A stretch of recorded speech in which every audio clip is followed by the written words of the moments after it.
Dari setelah selesai menyusui 2 tahun itu, Islam baru bicara lagi nanti sudah umur 7.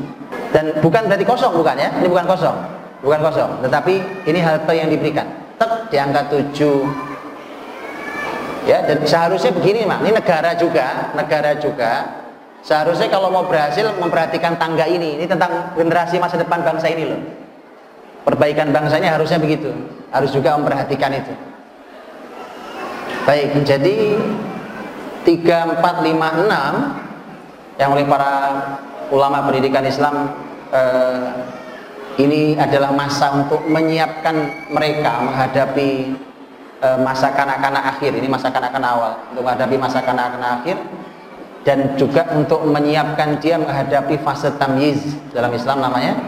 Nanti kan kita lewati di 3, 4, 5, 6, dan ternyata adalah usia anak-anak pandai meniru. Maka pendidikan terbaiknya adalah dengan menggunakan keteladanan. Makanya para ahli pendidikan Islam selalu menyampaikan bahwa pendidikan itu yang pertama dan utama adalah keteladanan. Ya? Makanya jadi orang tua, jadi guru itu mesti harus bisa diteladani. Jadi tidak pantas jadi orang tua, tidak boleh diangkat jadi guru kalau tidak bisa diteladani. Pinter nggak cukup, pinter itu nggak cukup, diteladani. Kenapa? Ada usia sangat rawan, karena ini usia meniru. Lihat anak kita, Pak. Anak kita usia 3, 4, 5, 6, lihat terutama usia 5, 6, itu anak-anak pinter niru apa saja. Dia akan sangat ahli kalau diajari baca Quran dengan lagunya plus lengkap satu paket, dia hafal berikut lagunya. Ya, kalau diajari joget, ahli joget ya, Pak. Sangat, karena memang niru apa yang dilihat. Nah, itu yang bahaya ketika sang anak meniru, dan kadang-kadang orang tua tidak sadar bahwa dia ditiru oleh anaknya. Kalau sekolah, nah ini Pak, kalau sekolah, istilah masalah di kita hari ini kan jenjang pendidikan sebelum SD ada TK. Anggaplah SD 7 tahun mulainya, maka 6 dan 5 di TK. Iya kan? TK 0 besar, 0 kecil, kalau bahasa kita dulu. Di bawah TK sekarang ada PAUD, banyak dia. Wah, ini agak bahaya, Pak. Kalau orang tua menyerahkan di usia yang, karena ini usia meniru. Dan sebenarnya itu usia orang tua. Padahal 5 dan 6 itu masih usia tadi pandai meniru dan perlu keteladanan luar biasa. Ini rawannya guru TK dan PAUD. Bukan apa yang disampaikan, tapi apa yang dicontohkan. Ini bahaya sekali. Gitu ya. Ini pertanggungjawabannya Masya Allah ini. Jadi ada hal-hal yang tidak terajarkan tapi tertanamkan. Gurunya sih mungkin bingung lah, anak ini nggak pernah saya ajari Pak. Iya, tapi karena suka melihat Anda. Suka nggak sadar, karena orang merasa ilmu itu cuma yang diajarkan, yang dibunyikan.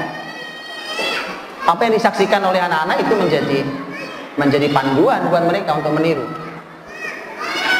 Itu makanya kalau anak diserahkan sejak awal, nah itu tidak ada orang tua di benak anak itu, nggak ada orang tua di benak anaknya, karena sejak pada itu usia dia masih bersama orang tua. Lihat fitrah anak-anak Pak Bu, fitrah anak-anak itu kalau anak kita umurnya di bawah 6 tahun, itu masih ada masa kalau ada tamu kita datang, Assalamualaikum, datang, anak ini nggak pernah lihat, anak itu langsung ngumpet di belakang ibunya atau langsung pergi. Anda tahu? Ada sebagian ya, tapi sebagiannya adalah fitrah yang Allah ciptakan di anak itu supaya dia tidak disentuh oleh orang asing, tapi dia disentuh oleh orang yang benar telah dia kenal, dan itu adalah bapak ibunya seharusnya. Nah, kalau bapak ibunya tidak hadir di usia penting itu, nah itu masalah. Kenapa? Begitu Anda tidak hadir di usia di bawah 6 tahun itu, kita nyebutnya balita ya, di bawah 5 tahun itu, maka Anda tidak akan berulang suasana ini di usia setelah itu. Kenapa? Usia 7 tahun, ketika Nabi nanti sudah mulai menyampaikan tentang perintah untuk ibadah, di mata anak, orang tua dengan orang lain mulai sama. Walaupun tidak sama persis, tapi mulai sama. Karenanya anak-anak suka membandingkan. antara orang tua dengan guru, guru dengan orang tua, gitu ya, dibandingkan. Artinya Anda sudah tidak punya lagi usia yang istimewa sebelumnya, karena usia sebelumnya Anda yang paling istimewa sebagai bapak ibunya, gak ada orang lain. Jadi jangan kehilangan usia penting itu.